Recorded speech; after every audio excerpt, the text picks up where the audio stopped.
Suite à nos premières rencontres et au fur et à mesure que nos connaissances sur le sujet s'accroissaient, nos questionnements portant sur les produits équitables devenaient, par la même occasion, de plus en plus pointus. C'est alors qu'on se rendit compte que le thème de notre recherche, soit à démystifier le phénomène des produits équitables, était d'une complexité supérieure à nos attentes. Nous en sommes venus à nous demander, entre autres, pourquoi un dirigeant choisit en premier lieu de s'affilier à Fairtrade. La bannière apporte une meilleure éthique et représente une philosophie de vie en soi. Nous en sommes alors venus à nous demander pourquoi une coopérative non équitable en venait à faire le choix de ne pas s'affilier à la bannière. Est-ce un désaveu des valeurs véhiculées par Fairtrade? Varias razones. Una es que de momento no es un requisito para que nosotros exportemos. Chez Coopédota, entreprise non équitable, on nous a expliqué que lorsqu'un produit atteint un certain seuil de qualité et jouit d'une bonne réputation sur les marchés internationaux, l'aide que propose Fairtrade devient négligeable face aux profits déjà engendrés. En fait, Fairtrade sert principalement de levier pour les petites et moyennes entreprises afin d'amener celles-ci à s'autosuffire économiquement.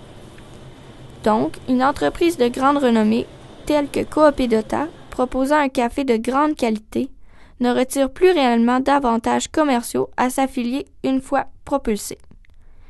Il faut également savoir que s'affilier à cette bannière demande des investissements additionnels de la part des producteurs.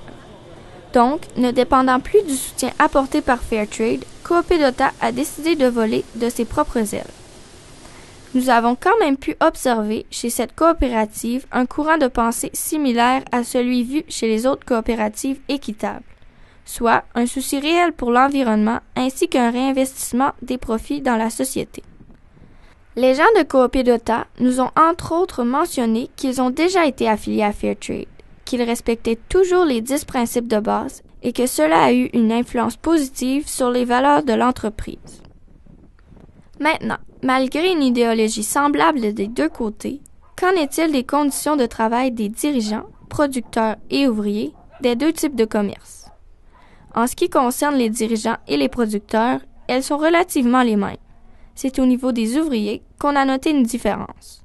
Sobre los $126, el comercio justo te reconoce $5 más. En principio, porque tú puedes... Comme l'explique Carlos Jones, les ouvriers du commerce équitable ont les mêmes conditions de travail qu'ailleurs, mais ont l'avantage de jouir d'un salaire fixe, peu importe les hausses et les baisses du prix du marché. Pour vérifier ces dires, nous nous sommes informés auprès de plusieurs ouvriers œuvrant dans la cueillette de grains de café.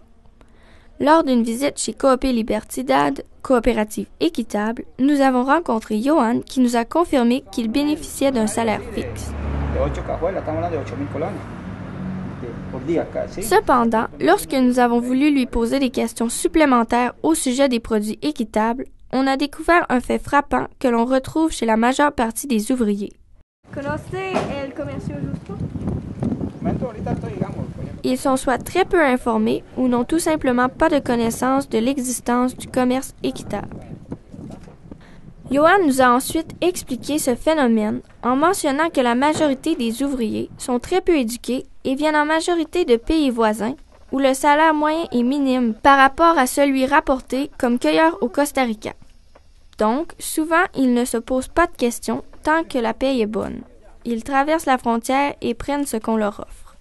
Alors, si on ne retrouve pas de grandes différences, que ce soit au niveau environnemental ou pour les conditions de travail des ouvriers, où se situe la différence entre les deux commerces? C'est au niveau des producteurs qu'on a noté un réel pouvoir de faire une différence. En effet, lorsqu'une coopérative distribue les profits aux différents producteurs qui la composent, ceux-ci tendent majoritairement à réinvestir dans leur équipement et leurs terres dans le but d'augmenter la qualité de leurs produits et ainsi assurer une meilleure rentabilité à leur entreprise. Une fois une bonne partie des profits investis, nous avons observé qu'alors ils redistribuent ceux-ci dans leur communauté. Comme l'indique Carlos Jones de chez Café Forestal, cette redistribution se voit prendre la forme d'investissements voués à l'amélioration d'infrastructures scolaires et pour les hôpitaux.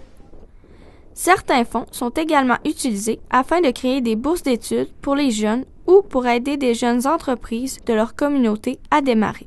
Cependant, nous avons pu voir que tout n'est pas rose dans le fonctionnement des produits équitables et plus particulièrement dans la redistribution des profits. En effet, de l'aveu même de certains dirigeants de coopératives équitables, certains producteurs, même si affiliés à Fairtrade, réussissent à déjouer les normes et profitent uniquement des avantages que leur apporte la bannière pour s'enrichir. En effet, comme l'explique Carlos Jones, certains producteurs profitent du fait que Fairtrade envoie un inspecteur seulement une fois par année pour vérifier si ceux-ci respectent les normes établies.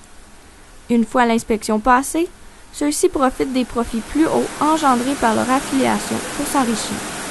Il est par contre difficile d'établir une structure permettant de détecter les contrevenants.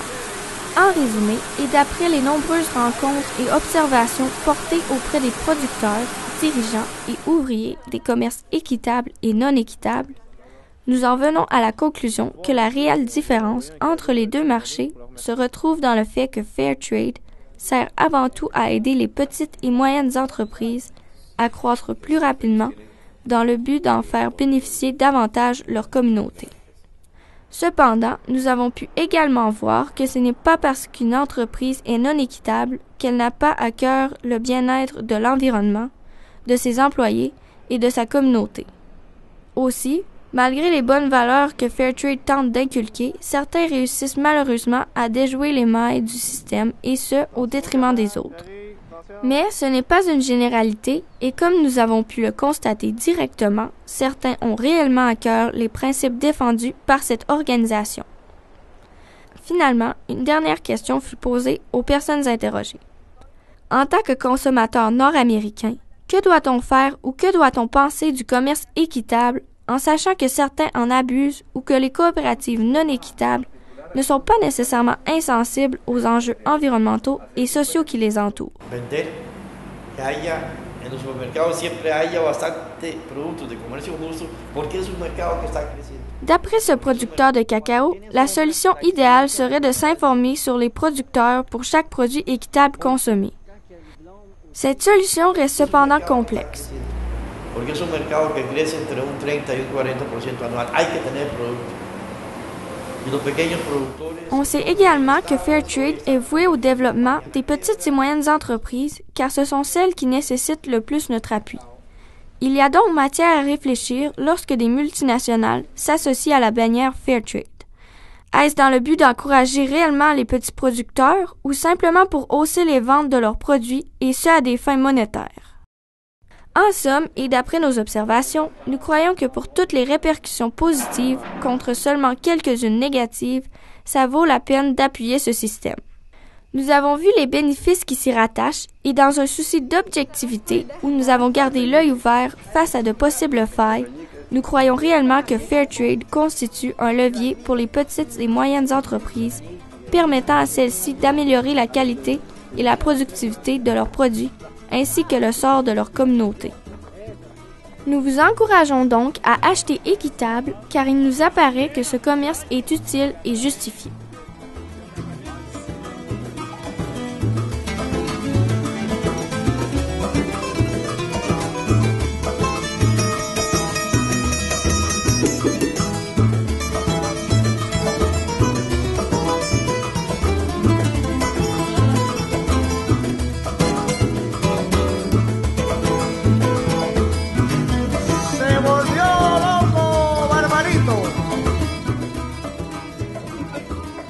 Vous allez au Costa Rica, achetez-vous l'étiquette avant de prendre la douche.